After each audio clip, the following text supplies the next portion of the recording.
So I'm out here on yet another day doing a little bit of planning and trying to figure out exactly what I have left to do before I rent the trencher and start destroying this yard. There's quite a bit, and between working and teleworking, still finishing up the design where I'm going to route all the poly. It's taken me a little bit of time. I got my coworker out here, Luna, and so one of the things I didn't discuss earlier was this waterfall feature in the yard. And we've got these nice beds over here. I got my wife up there working. Let me change the angle. She does not want to be on camera. And we've got all these beds.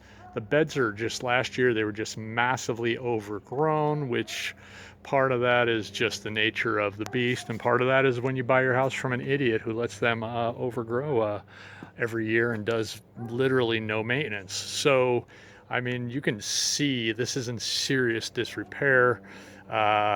Alligator came with the house. We're keeping that. Anyway, or slash crocodile, whichever. So anyway, you can see, I mean, all the rocks are falling all over there, all over there. Um, the liner is falling apart in here. So I've owned pools before. I have zero interest in having a water feature. I'm not going to lie. I absolutely, this thing's going. We're going to drain it at some point. There are some nice, what are those things that pop up? I forget what they're called with the lily pads. My wife loves them, and they actually flower and they look nice, but I don't care. I'll plant flowers and not have water. So it does work.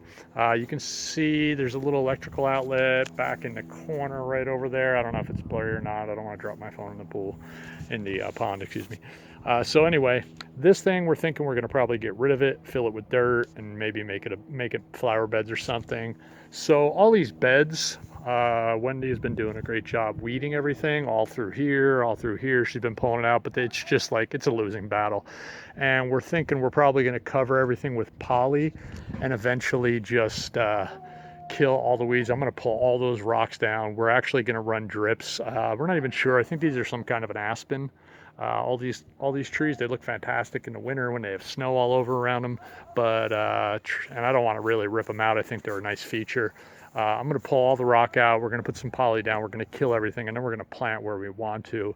And I'm going to use this valve box up there, and I'm just going to run, or actually I'm going to use one that I'm putting in over there that's not there yet. I'm going to run drip all along, all through here, and then that way I can tap into it wherever I want to plant, dig it up, and tap into it as we develop it. So now let's get back to the irrigation system.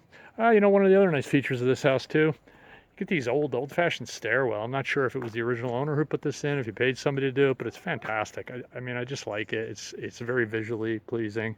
They just don't. I don't know what they do this kind of work anymore.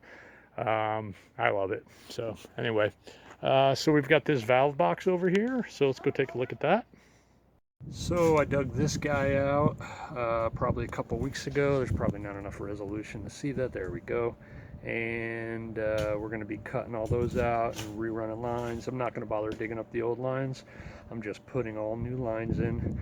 I'm just going to make it our own, but we're still going to use this valve location. It's going to take care of about, I don't know, I think 4 zones, but one of the zones is going to be drip. And you can see the wiring runs here right along the edge there. That's all the wiring for all our valves and for the relay for my boost pump. And it's basically buried underneath here. And then it goes over towards that window next to the hose where my wife's digging and comes out through a hole in the wall, which is in a utility room in my basement. So I'm gonna have to rip the wire out and put all new wiring in too.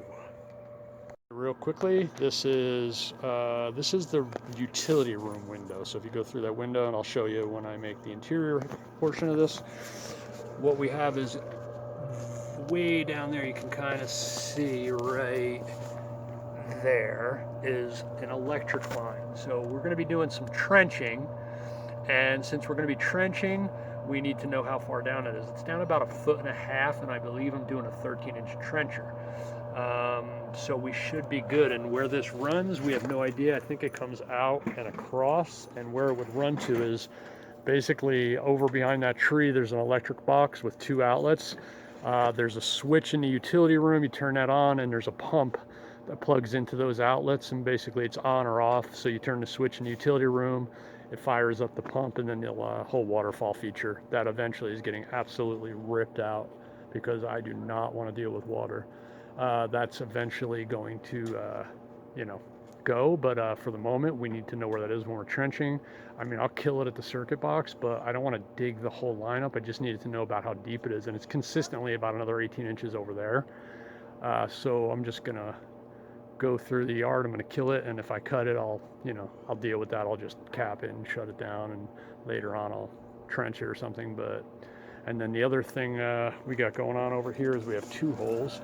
So there's a hole here that basically, that's all the wires going to the valves, the boost pump. That's how they get out of the house. So there's some epoxy on both sides to keep anything from getting in there. So I'll have to drill through the epoxy. I think I'm gonna cut the wires and put all new wire and drill through the epoxy. And then eventually when I get the system and all the valves in, I'll be running all the new wire through there. So let's go downstairs and take a look at I need a new cover for this guy too, for our dryer vent. But let's go downstairs and take a look at the utility room now, and we'll see what we're doing there, and I'll take you around the block this way. So we'll go down this side of my house. We got these guys just grow. We didn't plant them, but it's kind of cool. We're in spring and we're already getting some stuff growing, and as you can see, weeds are a big part of that. So eventually all that'll be addressed, but there's just so much work for this house. Like, these hedges take forever. I've got an extension I'm about to buy for the Echo weed whacker I use. That's my neighbor's dog Porter. He's this giant, I think he's a Bernese. I don't know. I forget how to say it. He's a big white dog. He comes up, I'm 6'3", he comes up to my hip. Huge. So another nice feature of this house, this nice little walkway. I mean, it's just very visually appealing. You know, this would be a hideous interlocking block walkway if it was built today. And while those are utilitarian, I'm not a big fan. So let's go inside. I'm going to shut this down for a second and be right back. All right, we're in the garage. These guys are still winterized. There's my mower, still covered. I got the battery on a trickle charger. We got this Armor we're trying to sell, but COVID-19, nobody's got any money right now. Everybody's tripping. Little workbench area, second fridge. And then we come in here. These cabinets were all existing, so there's a lot of stuff. Another cool thing when we bought the house, this is like a old utility room. It's just got like a bench in there, so there's so much storage, and there's just 2 of us.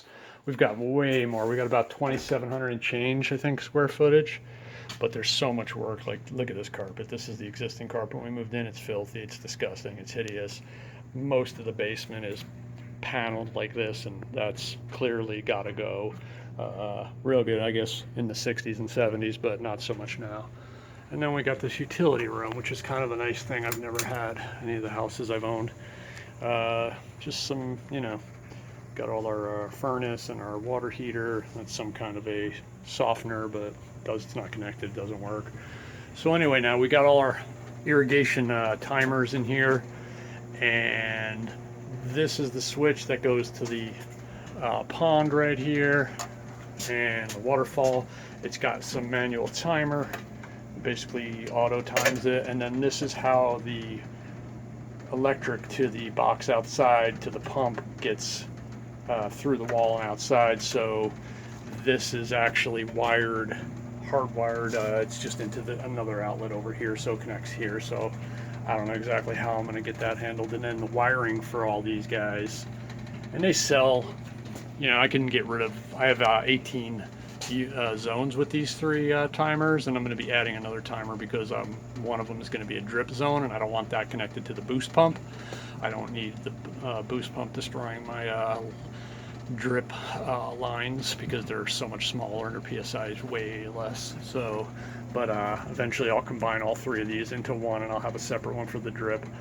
And then this wire basically gets out there. There's a hole in the wall right back in here. And it goes through this hole, and there's some putty, so I'm probably gonna, I don't know if this is an old dryer vent or something, but there's nothing, it doesn't go to anything, so I'm probably gonna saws that guy off so I can get in there and work. But I'll have to drill through this hole to get the wire outside. The wiring's pretty basic. I mean, I'm an electrical engineer, so it did take me a while to figure it out, having 0 background with this stuff, but it's pretty simple stuff. So anyway, that's it for now.